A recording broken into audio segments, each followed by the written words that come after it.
Mata kuliah. Pengantar aplikasi komputer. Identitas mata kuliah. Kampus Universitas Pamulang. Fakultas Ekonomi dan Bisnis FEB. Program Studi Manajemen Strata 1. Nama mata kuliah kode pengantar aplikasi komputer E021101. Jumlah SKS 2 SKS. Dosen pengampu Joko Prasetyo S. Pet M. Pet. Pertemuan ke-1. Pengenalan komputer.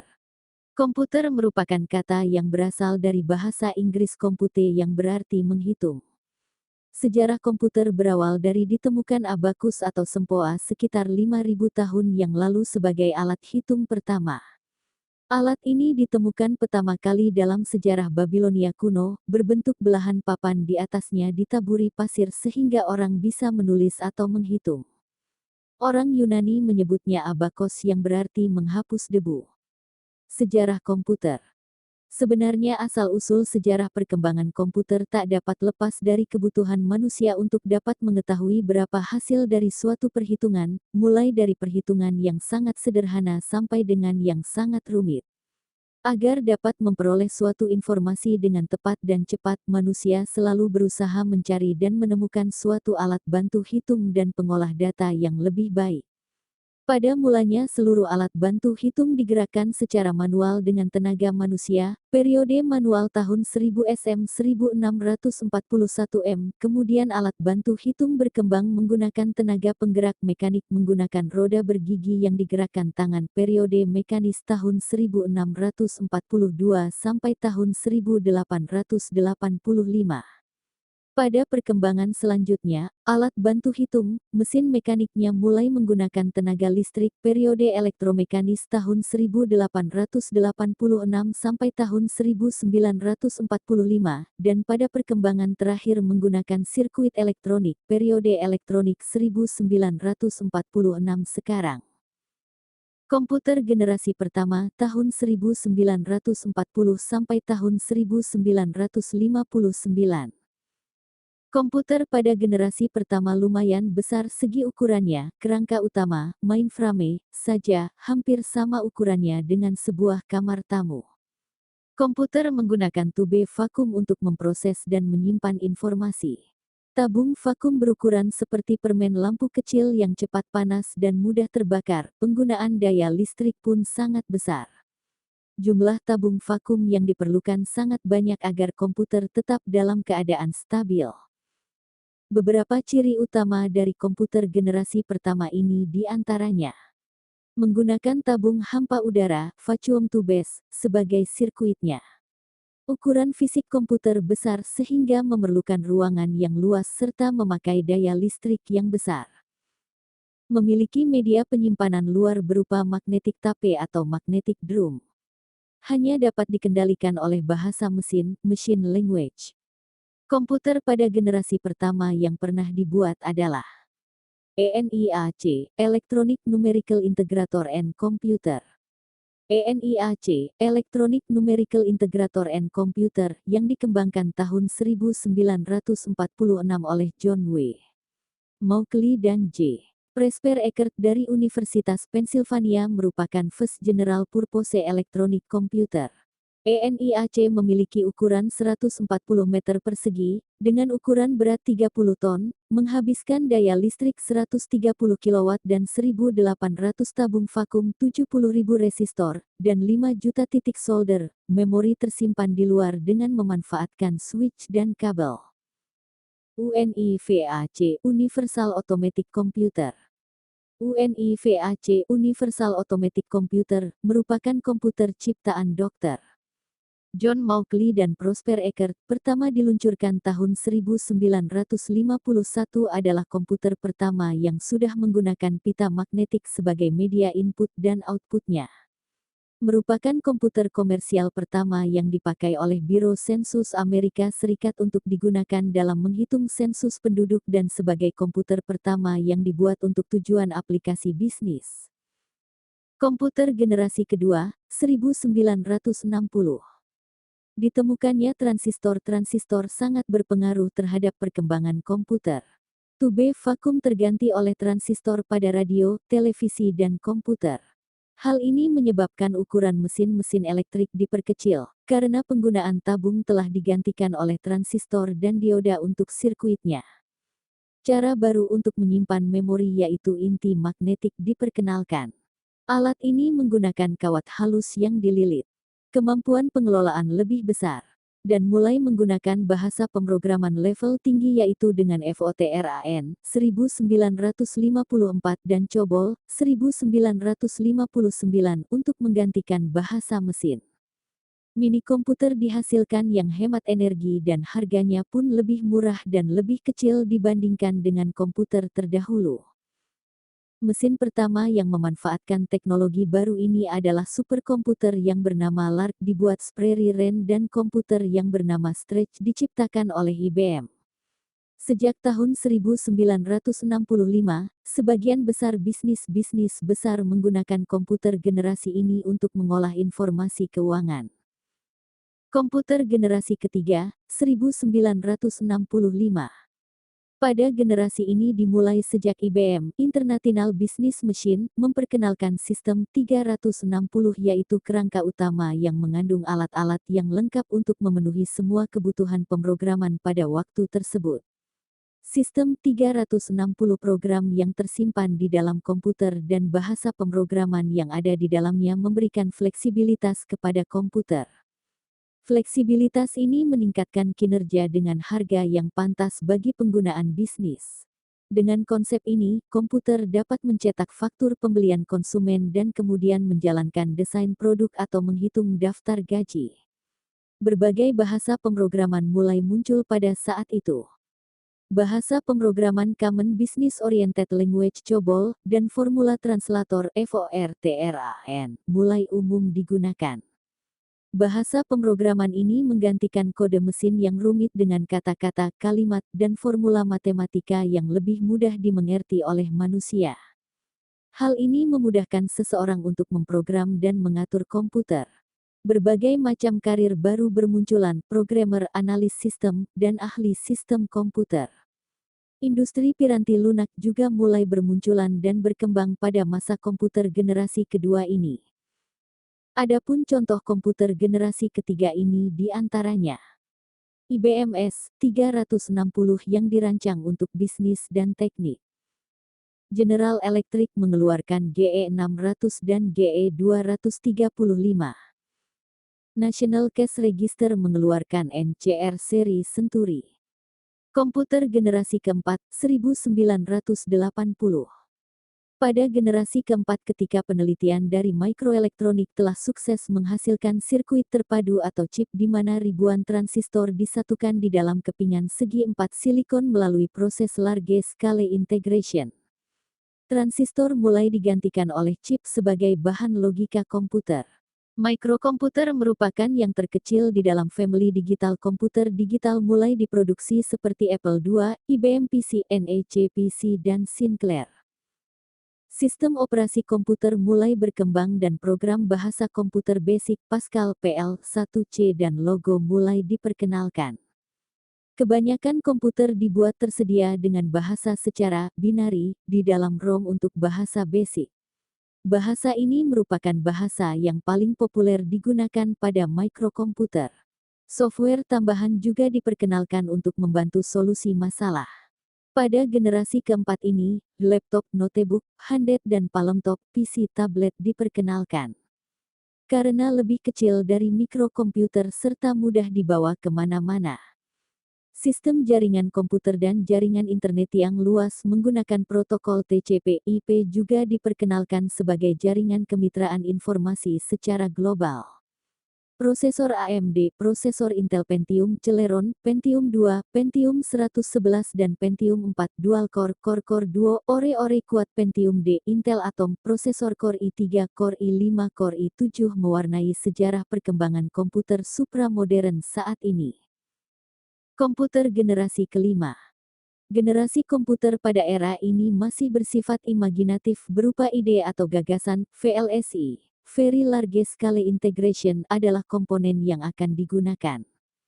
Komputer pada generasi ini akan dikembangkan komputer yang dapat menerjemahkan bahasa manusia dan mampu berkomunikasi dengan manusia. Di Jepang didirikan ICOT Institute for New Computer Technology untuk mengembangkan komputer generasi kelima, yaitu menciptakan komputer yang powerful dan inteligen. Selain itu dikembangkan pula sistem komputer yang memiliki unsur artificial intelligence yang dapat mengerjakan tugas dengan karakteristik seperti manusia, intelligent imagination, dan intuition, dengan natural language bahasa sehari-hari. Jenis-jenis komputer. Jenis-jenis komputer dibagi menjadi dua, yaitu berdasarkan prinsip operasional dan berdasarkan fungsinya. Jenis komputer berdasarkan prinsip operasionalnya, yaitu komputer analog. Jenis komputer ini digunakan untuk menerima sinyal analog, berfungsi melakukan pengecekan data yang tidak berbentuk angka, karena data yang didapatkan adalah data yang bersifat gelombang. Jenis komputer ini biasanya digunakan untuk menggambarkan suatu keadaan. Contoh penggunaannya melakukan pengecekan suhu, penghitung aliran BBM pada SPBU, mengukur kekuatan cahaya, dan lain-lain. Komputer ini banyak digunakan pada kegiatan ilmiah. Komputer digital. Jenis komputer ini merupakan komputer kebanyakan yang kita kenal. Data yang diterimanya adalah data yang sudah berupa data digital. Sedangkan fungsinya digunakan untuk mengolah data yang bersifat kuantitatif dalam bentuk angka, huruf, tanda baca dan lain-lain. Komputer hybrid. Jenis komputer ini adalah penggabungan dari analog dan digital yang memiliki tugas melakukan pengendalian proses dengan konversi sinyal analog ke digital maupun sebaliknya. Jenis komputer berdasarkan fungsi kegunaannya, diantaranya personal computer PC. Adalah istilah yang digunakan untuk komputer yang diletakkan di atas meja, desktop komputer, biasanya yang diletakkan di atas meja hanyalah monitor, mouse dan keyboard, sementara CPU diletakkan di bawah meja. Komputer ini terpisah antara CPU dengan monitornya. Biasanya komputer ini banyak digunakan untuk keperluan mengakses atau mengedit data dengan waktu yang cukup lama, dan juga banyak digunakan oleh para gamers. Komputer ini dapat di-upgrade dengan mudah dibandingkan dengan komputer lainnya untuk meningkatkan performa komputer tersebut. Desnote. Selain PC yang diletakkan di atas meja, ada juga komputer portable dengan ukuran yang lebih kecil dari PC, namun tidak memiliki baterai. Catu daya yang digunakan langsung dari colokan listrik yang ada. Dengan catu listrik maka harganya tidak semahal laptop. Komponen baterai merupakan salah satu komponen yang mahal. Disebut desnote karena komputer ini mudah dibawa namun untuk penggunaannya sering ditaruh di meja dengan catuan listrik dan dapat dilipat untuk mempermudah penyimpanan. Laptop adalah komputer yang bentuknya ringkas dan portable, mudah dibawa kemana-mana. CPU, monitor dan keyboard menyatu menyerupai sebuah buku. Untuk menggunakannya dibuka terlebih dahulu. Kenapa namanya laptop? Karena setiap penggunanya selalu menaruh di atas pangkuan lap. Netbook. Komputer ini keluar sekira 2 atau 3 tahun terakhir. Kebutuhan orang untuk terhubung ke internet setiap saat baik untuk chatting, surfing, update blog, Facebook, dan sebagainya. Untuk memenuhi kebutuhan tersebut pabrikan berlomba-lomba membuat komputer portable yang ringan dan murah tetapi fiturnya dibatasi dari laptop dan notebook. Dari kondisi inilah lahir perangkat netbook atau notebook yang diperuntukkan bagi para netter pelaku internet. Palm Top. Dengan berkembangnya teknologi nanokomputer dan IC, maka ukuran laptop juga semakin kecil. Bahkan ukurannya sebesar telapak tangan palem. Sehingga dijuluki Palm Top. Dengan bentuk menyerupai handphone, sehingga lebih praktis dan mudah dibawa kemana-mana untuk berinternet dan kebutuhan mengirim serta menerima email. PC tablet. Kebutuhan pengguna PC, notebook untuk bekerja dan berkomunikasi membuat pabrikan menciptakan alat input device selain keyboard dan mouse. Alhasil muncullah alat tulis kecil seperti pensil yang disebut dengan stylus. Stylus digunakan untuk menulis di monitor laptop, notebook di mana monitornya bisa diputar dan dilipat layaknya kita menulis di atas kertas. Komputer ini dinamakan PC tablet. Rugged laptop adalah laptop yang dikhususkan untuk kondisi ekstrim seperti tempat yang penuh goncangan atau berpotensi terhadap benturan, getaran dan air serta cuaca yang tidak mendukung untuk penggunaan PC biasa. Harganya paling mahal, dan PC ini biasanya digunakan oleh pelaut, penyelam, militer dan pekerja yang melakukan pekerjaan di lapangan dengan kondisi goncangan serta kelembaban yang ekstrim. All-in-one PC. Komputer di mana motherboard, prosesor, memori dan komponen komputer lainnya bersatu dengan monitor. Ukuran komputer ini beragam bisa mencapai 62 inch. Komputer ini juga dilengkapi dengan port keyboard dan mouse wireless. Selain itu layarnya juga layar sentuh, sehingga dapat mengakses menu dengan hanya menekan jari ke menu tersebut. Biasanya komputer ini banyak digunakan di tempat umum untuk melayani pelanggan yang datang seperti di bandara penerbangan, rumah sakit, mall dan sistem komputer. Garis bawah sistem garis bawah komputer garis bawah merupakan hal mutlak yang harus ada dalam sebuah perangkat komputer.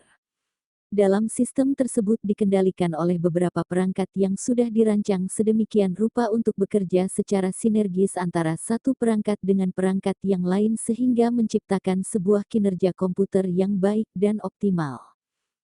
Komponen sistem komputer. Komponen sistem komputer terdiri dari Central Processing Unit (CPU), module memori, slot tambahan expansion slot, dan sirkuit elektronik seperti kartu yang menempati expansion slot di mana semua perangkat tersebut terpasang di dalam papan utama, mainboard, bersama dengan disk drive, kipas dan power supply. Semua perangkat di luar sistem unit seperti monitor, keyboard, mouse dan sebagainya secara langsung atau tidak langsung berhubungan dengan unit sistem membantu kinerja unit sistem. Selain membantu kinerja unit sistem, komponen ini juga bisa membantu sistem operasi untuk berjalan secara normal dan stabil. Bagian-bagian utama dari komponen sistem komputer adalah motherboard. Motherboard merupakan sebuah papan integrasi di mana terdapat kumpulan chip yang mengatur segala kegiatan dalam PC dan terdapat satu chip utama yang dinamakan microprosesor, biasa disebut prosesor saja. Motherboard dibagi menjadi 5 daerah fungsional yakni subsistem prosesor dan chip pendukungnya, subsistem ROM, subsistem RAM, adaptor terintegrasi I/O input-output dan I/O yang meliputi slot ekspansi. Chip-chip tersebut disusun secara vertikal dengan pin satu terletak di kiri atas. Masing-masing komponen ditandai dengan kode identifikasi dari printed circuit board dan memberi nomor lokasi chip dalam penambahan order dari kiri ke kanan serta dari atas ke bawah sehingga memungkinkan secara cepat dapat menempatkan IC pada board. Generasi dari motherboard dibedakan berdasarkan atas kecepatan transfer data dalam satuan bit binary digit.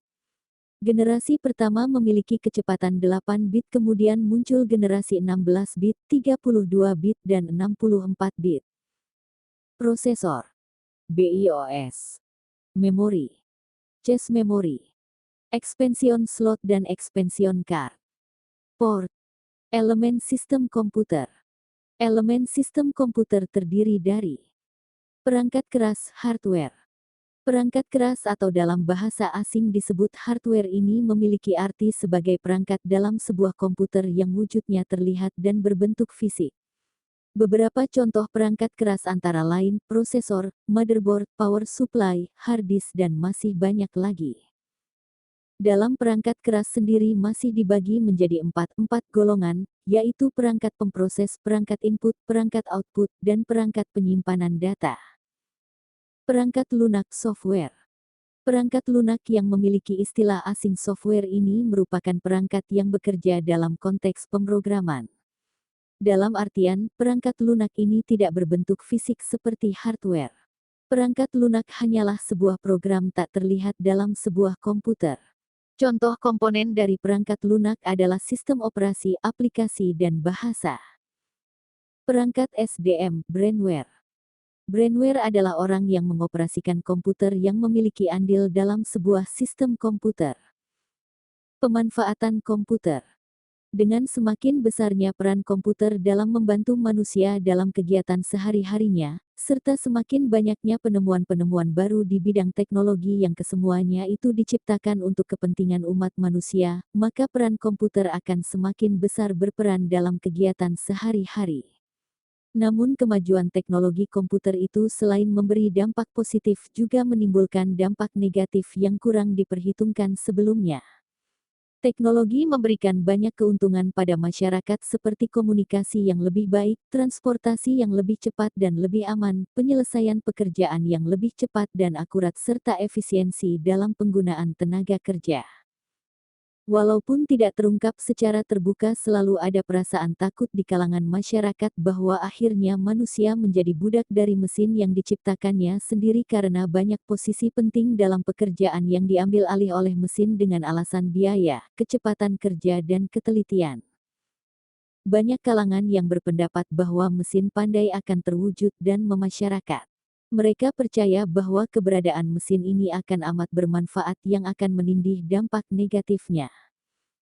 Karena peran serta komputer sudah jelas dirasakan manfaat serta memiliki kemampuan yang hebat, kita semua sudah dapat memperkirakan bagaimana di masa depan komputer dapat mengambil alih hampir semua bidang pekerjaan seperti bidang pendidikan, bidang kesehatan, bidang transportasi, bidang ekspedisi, jasa pengiriman barang, bidang otomotif, bidang komunikasi, bidang jasa konstruksi, bidang percetakan, bidang perfilman, bidang rekaman, bidang pertahanan dan keamanan, bidang teknik dan teknologi.